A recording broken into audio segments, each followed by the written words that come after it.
নমস্কার বন্ধুরা, আশা করছি তোমরা সকলে ভালো আছো। আমাদের চ্যানেলে তোমাদের সকলকে স্বাগত জানাই। আজ রবীন্দ্র জয়ন্তী উপলক্ষে ইচ্ছুকদের স্কুলে প্রোগ্রাম ছিল, সেই জন্য এই সাজ পোশাক। এখন ছুটি হয়েছে, সবাই মিলে এখন ফিরছি বাড়ি। আগামীকাল স্কুলে মাদার্স ডে সেলিব্রেশন আছে, আর সেই ভিডিওটা তোমাদের সাথে অবশ্যই শেয়ার করব। সকলকে জানাই সুপ্রভাত। এখন রেডি হব স্কুলের জন্য। তার আগে তোমাদেরকে দেখাই আগের দিন যে ইচ্ছুক আর আমি মিলে এই টাইম ফুল গাছগুলো বসিয়েছিলাম, দেখো কত বড় হয়ে গেছে। চলো চলো চলো।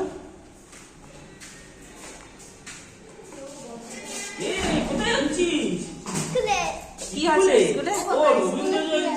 হ্যাঁ, রেডি হয়ে বেরিয়ে পড়েছি। কাল বলছিলাম না আজ স্কুলে মাদার্স ডে সেলিব্রেশন আছে, সেই জন্য শাড়ি পরে নিয়েছি আর এখন যাচ্ছি স্কুলে।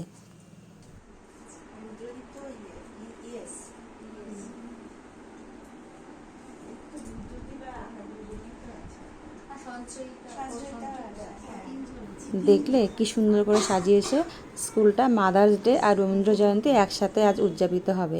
প্রথমেই প্রিন্সিপাল ম্যাম মাদার্স ডে উপলক্ষে কিছু কথা কিছু বক্তৃতা রাখলেন। তারপর মা হিসাবে আমাদের কি কেমন এক্সপিরিয়েন্স সেটাও আমরা শেয়ার করব।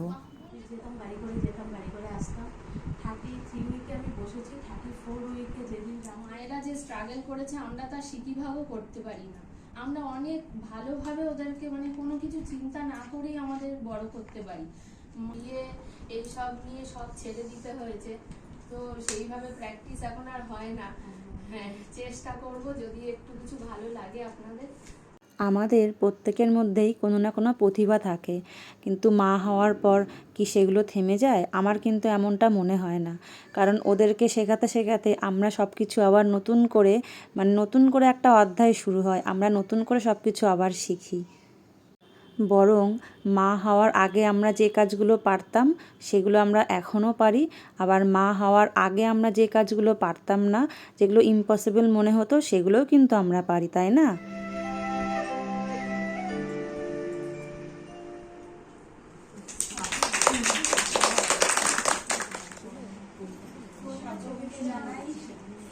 সকলকে জানাই happy mother's day Rabindra Jayanti, আর সকলকে জানাই রবীন্দ্র জয়ন্তীর অনেক অনেক শুভেচ্ছা। আর ম্যাম যেমনটা বললেন, আমি মা হওয়ার পর, নিজে মা হওয়ার পর মায়ের সাথে যে বন্ডিংটা আমার অনেক বেশি। আমার ছেলে হওয়ার পরে আমার মা আর আমার শাশুড়ি মা দুজনের সাথে হয়তো আমি আগে খারাপ ব্যবহার করতাম না, কিন্তু অতটা ভাবতাম না বিষয়টা। কিন্তু এখন আমি ভাবি যে না, আমার শাশুড়ি মা আমার হাজবেন্ডকে অতটাই কেয়ার করে মানুষ করেছে, আর আমার মা আমাকে এতটাই কেয়ার করে মানুষ করেছে।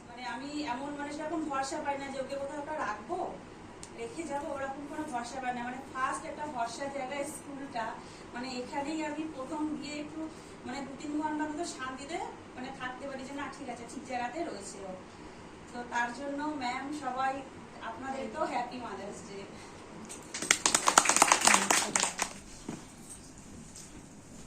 সবাইকে জানাই হ্যাপি মাদার্স ডে। আমি দিদিয়ানের মা হেল্প করেছে, তার আগে সবাইকে বলি হ্যাপি মাদার্স ডে। মা না হলে মায়ের মর্মটা বোঝা যায় না, সত্যি কথা। এবার মা আর বাচ্চাদেরকে একসঙ্গে মিলে কিছু কিছু গেমের আয়োজন করেছে স্কুল থেকে, এক একজনকে এক এক রকমের। তো তখন যেটা বলছিলাম, মা হওয়ার পরে কিন্তু আমরা সকলে অনেক কিছু নতুন নতুন শিখেছি। আমার ক্ষেত্রেই বলি, আমাকে যদি আজ থেকে 5 বছর আগে যদি বলা হতো যে 5টা মানুষের সামনে স্টেজে উঠে তুমি কিছু বলো, তো আমার কিন্তু সেখানেই একদম গলা কেঁপে, গলা শুকিয়ে খুব টেনশন হয়ে যেত। এখনও হয়, তবে এখন একটু সাহস জুগিয়ে চেষ্টা করি। আমার ব্যক্তিগতভাবে মনে হয় ইচ্ছুককে স্কুলে দেওয়ার পর যে শুধুমাত্র ওই সব কিছু শিখছে এমনটা নয়, কিছু কিছু জিনিস আমিও শিখছি ওর সাথে।